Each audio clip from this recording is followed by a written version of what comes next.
some of the biggest cinephiles in history, of film history, working together.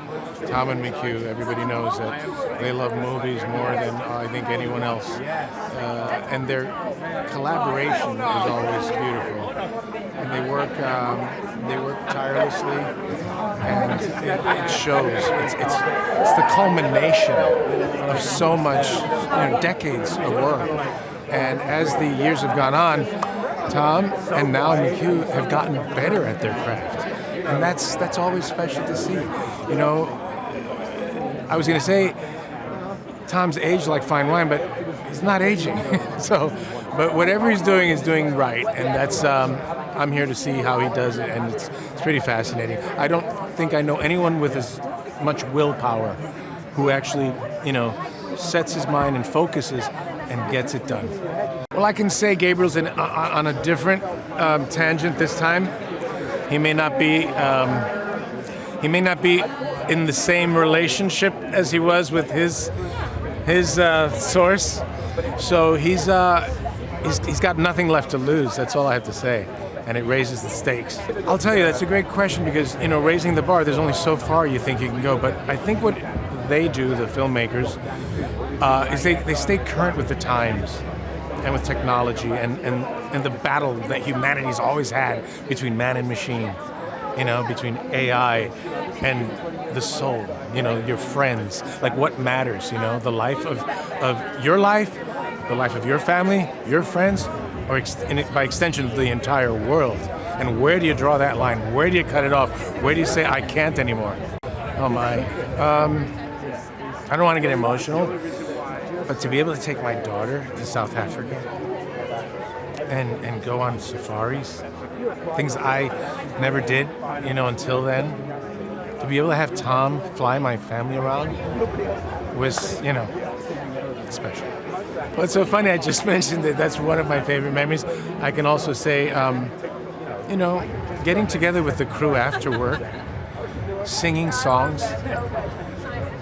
There was one time that it was just magic. The entire restaurant, the workers in the restaurant came out and danced and sang to this popular song at the time that was African. And in South Africa, you're dancing, the crew and the cast. It was otherworldly, and it was a show of unity and harmony that one of my most special memories. Possibly the biggest action-adventure film ever made. You've got the best stunts ever. And it's a great story, aside from that. And yeah, a heck of a lot of fun. Couple of years. Yeah, it was a couple of years. Yeah, not long. It's pretty cool. I mean, I got to say that when I was first approached, I thought it was a joke. I thought a friend of mine was winding me up, and when McHugh came on screen, it was like, wait, what? Holy smokes! And it's just been like a dream going forward. It gets better and better. Filmed in one of the most amazing places, if not the most amazing place I've ever been in my life, Svalbard. Beautiful. Spent a couple of weeks up there on a glacier with this crew. I mean, it doesn't get much better than that. On number one. Oh, that was the very first one, man. Yeah. That set the precedent for this in more ways than one. And yeah, amazing to be in the beginning and then at the end of it. It's let's see, there was 1, 2, there was 3 to 4. When we were filming the blizzard sequence, it got to 50 below, and that was rough. That even with the special thermal layers, I've never been so cold in my life. That was chilly.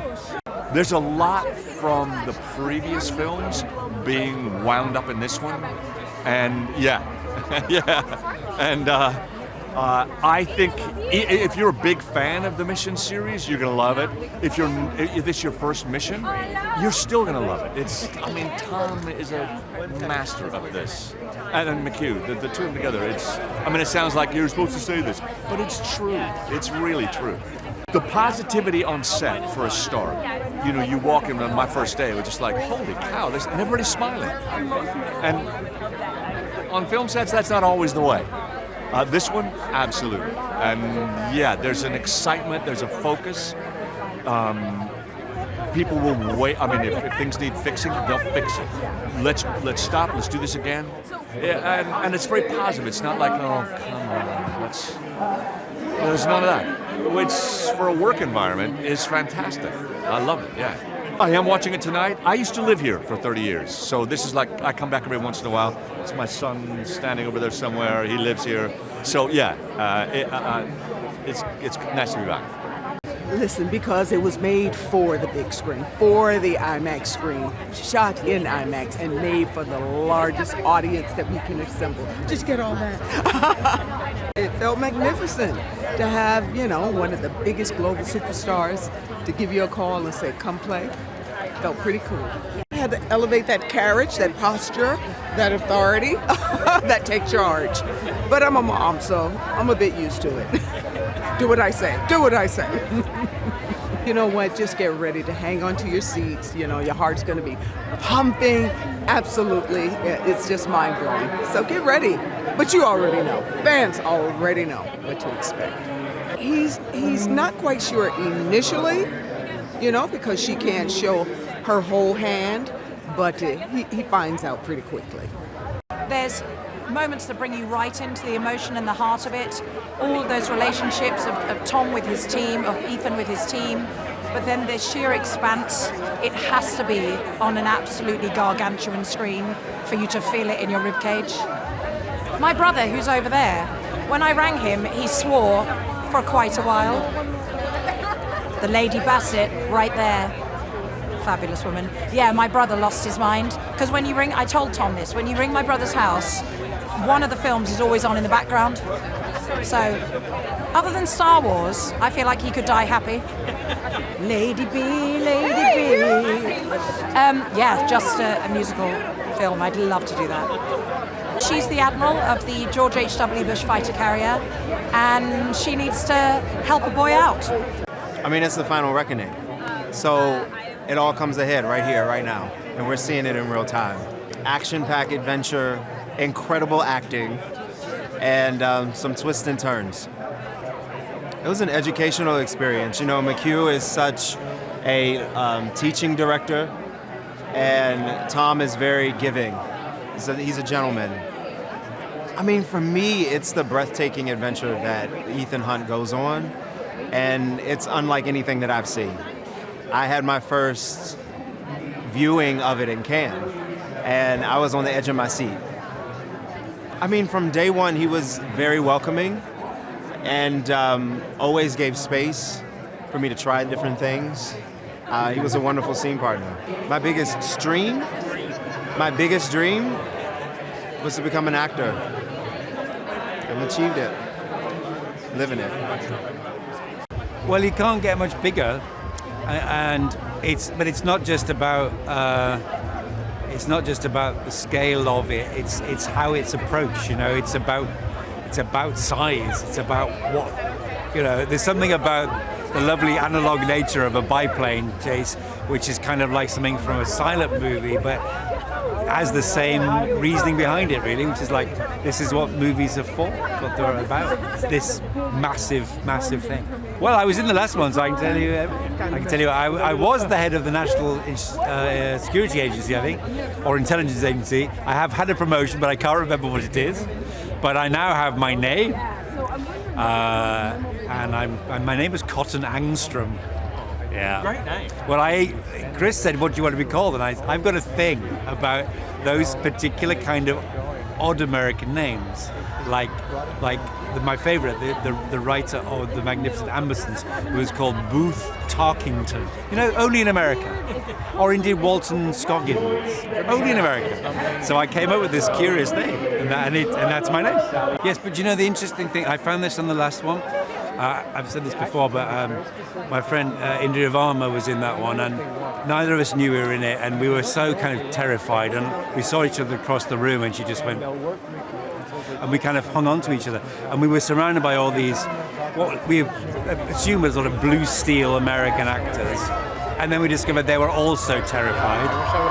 Everyone was terrified, And then Tom and McHugh arrived, and it was just delightful. You know, it couldn't have been more relaxed, you know, and fun. I mean, it's hard work, even when you're not hanging off a biplane. Long days, hot, lots of stuff, and you know, most of our stuff in the conference room, as it were, it's like shooting a big dinner party. You've got to shoot everyone's angle a lot, so they can be quite mentally draining. But it was, I mean, God, it's Mission Impossible. What can you say? It's incredible. I can't quite believe it. I used to watch this show when I was a kid, and then to be even a tiny part of it now is amazing.